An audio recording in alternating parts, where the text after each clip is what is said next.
जीवन कठिन तब लगता है जब हम स्वयं को बदलने के बजाय परिस्थितियों को बदलने का प्रयास करते हैं। मनुष्य भूल जाता है कि परिस्थितियां को बदलने हमारे बस में नहीं है। हम अगर अपने आप को बदलेंगे तो परिस्थितियां अपने आप ही बदल जाएंगी। एक बात याद रखना, कोई बड़ा काम करने जा रहे हो तो हार मत मानना, क्योंकि शुरुआत हमेशा कठिन होती है। जय माता दी दोस्तों, योगी ज्योति सागर से मैं योगी अखिलेश आप लोगों के सामने उपस्थित हुआ हूँ। आज हम बात करेंगे नीच ग्रहों की। तो कुंडली में जब नीच ग्रह हो जाते हैं तो बहुत ही कष्टकारी होते हैं। अगर आपकी कुंडली में सूरज नीच हो जाता है तो समाज में मान सम्मान की प्राप्ति नहीं हो पाती है।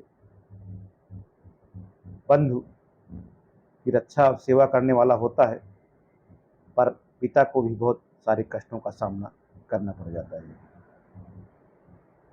और अपयश का भी सामना करना पड़ता है।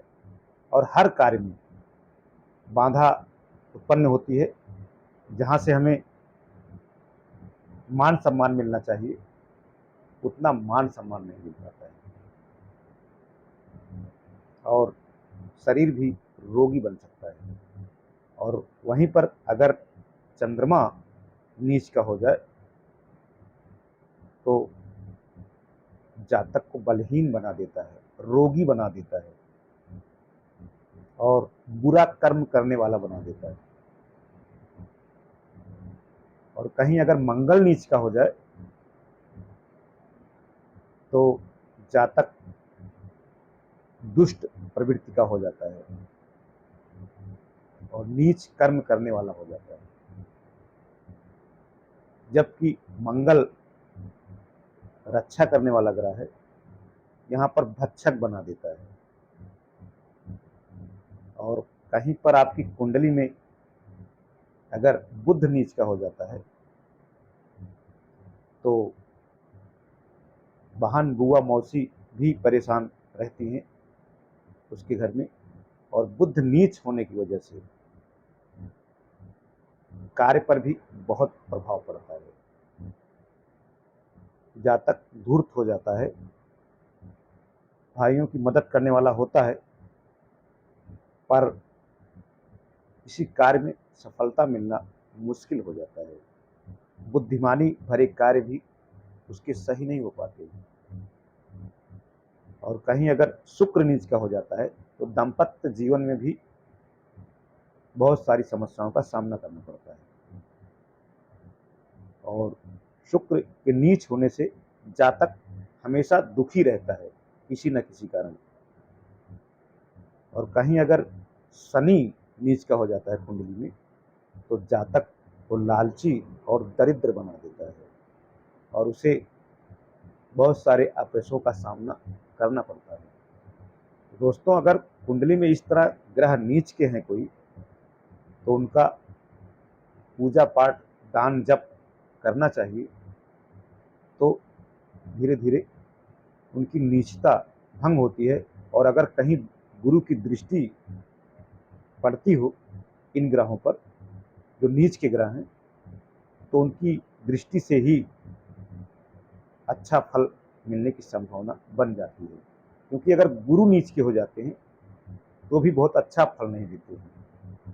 जातक को अपयश का सामना करना पड़ता है, जातक दुर्गुणी हो जाता है और अज्ञानी अज्ञानी जैसा कार्य करता है।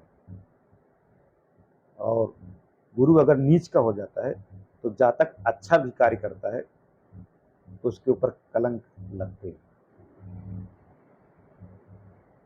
जैसे नेकी कर जूते खा वाली हाल हो जाती है। जिसकी भलाई करता है उसी से बुराई मिलती है उसे, अगर गुरु नीच का हो जाता है कुंडली में।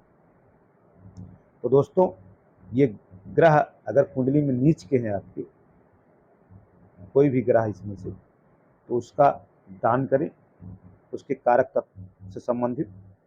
और दान जप पूजा पाठ अगर करेंगे तो ग्रह को बल मिलेगा और आपके कार्य रुकेंगे नहीं, इन ग्रहों से संबंधित जो भी हैं।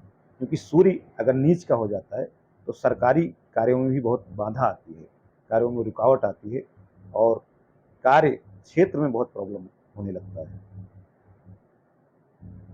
और वहाँ शत्रुओं से भिड़ंत हो जाती है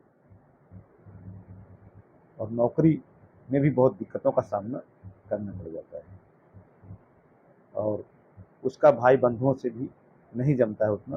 अगर सूर्य नीच का हो जाता है तो जातक पाप कर्म करने में उतारू हो जाता है।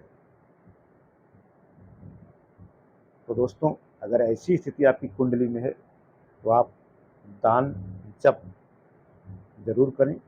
उस ग्रह से संबंधित जो ग्रह आपकी कुंडली में नीच का है तो आपको लाभ जरूर मिलेगा। ऐसी ही जानकारियों के लिए आपको अगर कोई दिक्कत आ रही है तो योगी ज्योतिष सागर से जरूर संपर्क करें, आपको सही जानकारी मिलेगी।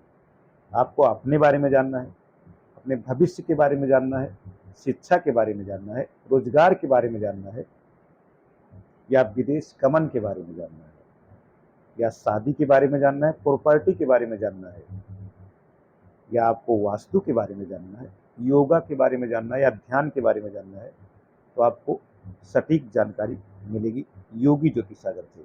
आप संपर्क करें और जानें अपने बारे में और अपनी समस्याओं को।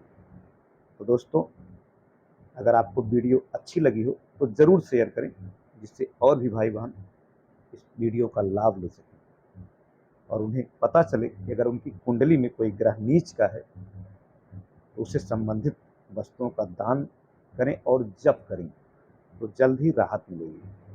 तो दोस्तों, इसी के साथ जय माता दी, जय।